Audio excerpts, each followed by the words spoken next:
Alright, good day again YouTube. Welcome back to another video.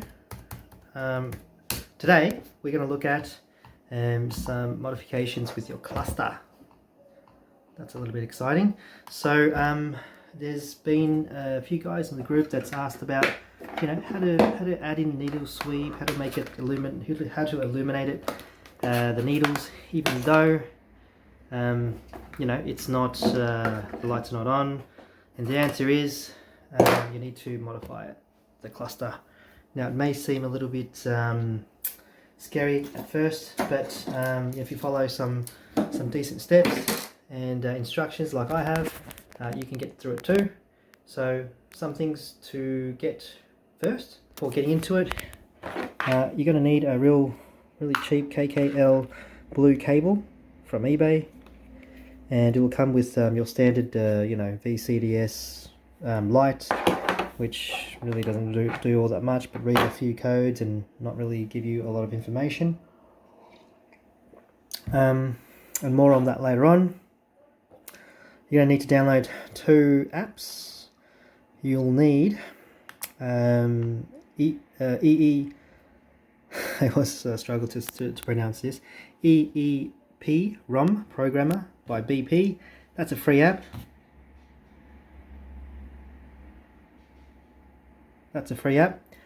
Google it, grab it from online, and download it. Similar with Dash Dump Editor, not shortcut, but install that, and that's also another free app. You might have to go to a foreign website or something like that to get it. If I can find the link, I'll post it somewhere in the information below. But that's it. So you need both of the apps, and you need to plug yourself into the OBD2 port. So let's go to the car. Neighbour's going ham. Alright, so here we are, back again in the car. We are going to remove the cover, and you're going to want to plug your blue cable into the OBD2 port and plug yourself into the USB. A bit of a joke with my red seats, you can't see the laptop. When I put the laptop on the seats, it just disappears. Okay, so the idea behind all of this is you're going to plug yourself into the OBD2 port. You're going to run EEPROM Programmer to read the cluster. So why you want to read the cluster? You want to get all of the data from it. You want to download it to your computer, and if you're really good with hex editing yourself, go ahead and edit the values. But again, word of warning, you can brick your cluster, so do it with care. Do it with lots of battery plugged in, you know, charged. Don't risk it. Don't risk the bricking of the cluster. So what you want to do first is fire up VAG Commander, not VAG Commander. What am I talking about? EEPROM Programmer. So I'm going to run that app as admin again. Right. So make sure the ignition is on. And what you want to do here is you want to go to the dash. You want to go read. Okay, unable to open COM2. So sometimes it'll struggle with COM ports, depending on which USB you've plugged into. So just, you know, play around with the COM ports like I have. Nope, that's not liking that one. Alright, round 2. I've just changed the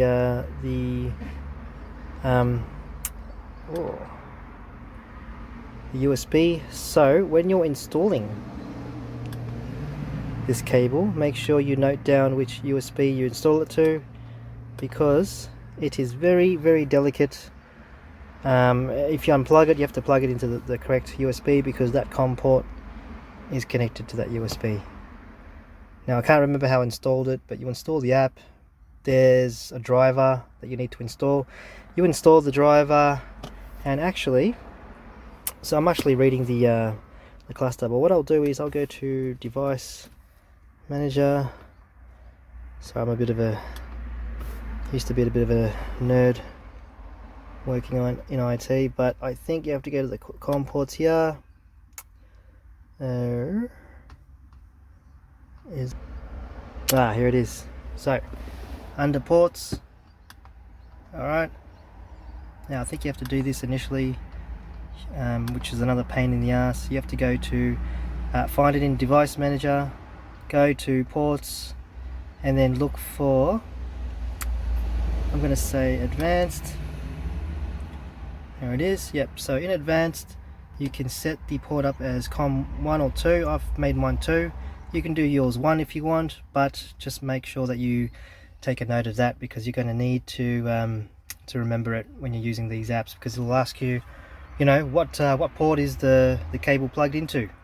So 1 or 2. Alright, so mine's set up as 2, and you can set yours up in device manager, ports, look for the serial cable, CH340, that's the cable, and set it up that way. So if you're confused, go back and rewatch the video, and just pause it when you're doing it. So, but back to reading the dash. So once you get your ports set up, you have to go to options. Make sure, remember how mine's COM port 2. Well, it's selected as COM port 2, and then I've gone to dash, I've gone to read, and now this is the junk that comes out of it. So there's a few good things that have come out of here. You've got it tells you what the login code is, which is your SKC code. You're going to need that code if you want to program your immobilizer again. Yeah, it tells you various other things, but the most important one is the login. So if you ever need the SKC code to do some sort of programming with your remote or immobilizer or cluster, go into this, get the code, and that's something that we can do in the future videos. Alrighty, so I've got the actual file now, that's or the data that's been downloaded. I can go into file, save as. You want to save the file because you have no idea, I have no idea what's going on with the actual with the file that's been spat out. So I'm going to save it to desktop so that it comes up there. There it is, that's the file, and that's it. So that's the EEPROM programmer part done. What you want to do now is go into dash dump editor, make sure you get that installed. First it'll get you to wait, don't go around you know, clicking and stuff. And initially it'll ask you, what do you want to do? You want to, you know, what file do you want to open up? Because it doesn't know what to do with no file. It needs a base file like so. So I've gone to my desktop, I've found my actual file, click open. Alright, and as you can see, this is a lot easier to work with rather than all the big hex numbers that you've seen in the other screen. So this translates all of that hex detailed into clickable items. Okay, you're going to have to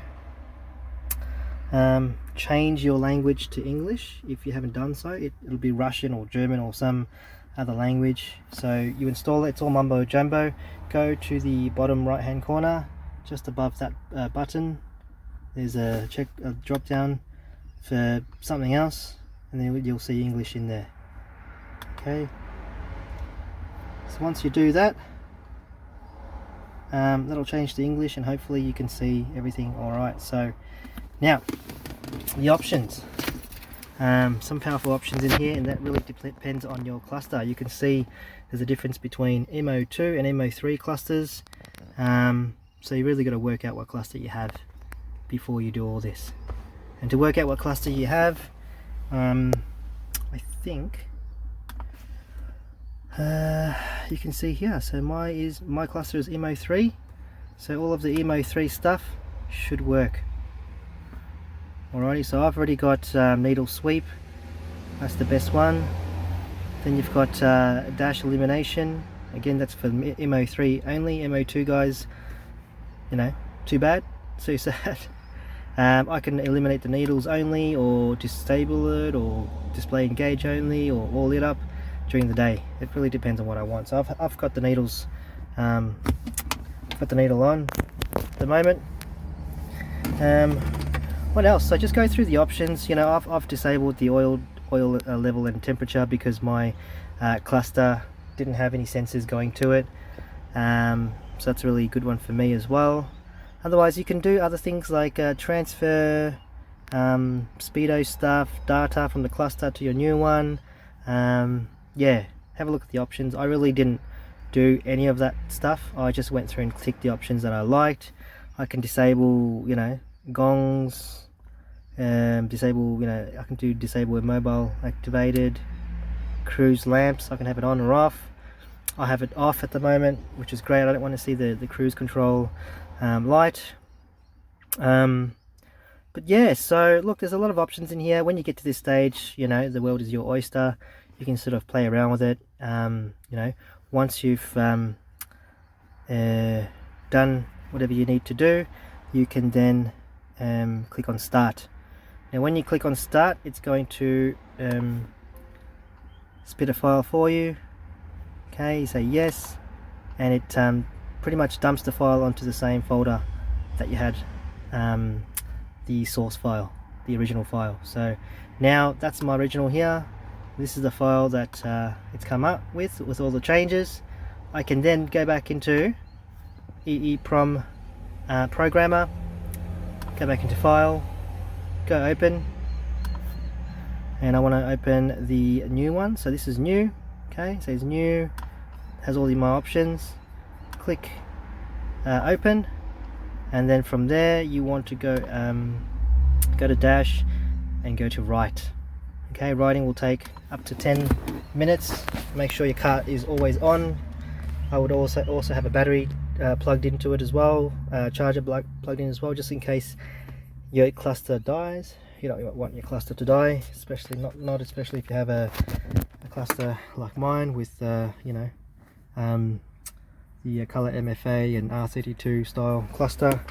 That's in Australia it's pretty rare. So but yeah, make sure if you get all that right, you'll notice that the next time you know, after it writes to the cluster, you turn off the car, turn it back on again. It might take 1 or 2 cycles of the battery before the cluster will appear to have your changes. Okay, so you know, once you do that, turn the car off, pull the key out, make sure it's done writing 100%. You know, close the app to ensure that nothing's happening there, and then turn it back on. You've got, you know, a few options there with needle sweep. So look, that's the end of the so I'd share that.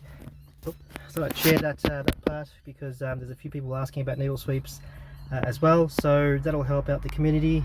Not only Mark 4 GTIs, but you know, the Jetta, Bora, whatever you have, as long as the cluster, I'm going to say, supports it. Just make sure you I'll link you to a website to check the part number for the cluster.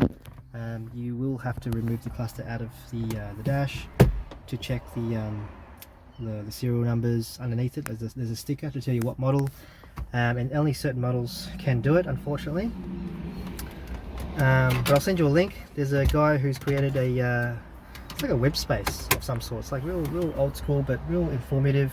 It's like information overload as well. It just takes you quite some time to get your head around what he's talking about, but once you do, it's like, whoa, you know, you've got all the information in front of you. So that's all I have for today with regards to you know, those 2 apps, the cable. Okay, so you know, go through the motions of installing it and see how you go. If you have any questions, feel free to hit me up with a message or a comment, and I'll try my best to get back to you, as I've done so with those. Yeah, sorry the phone cut out actually, because believe it or not, it got too hot here in Australia. So yeah, I was going to say thanks a lot for watching, and I'll see you in the next video for more content. Thanks, see ya.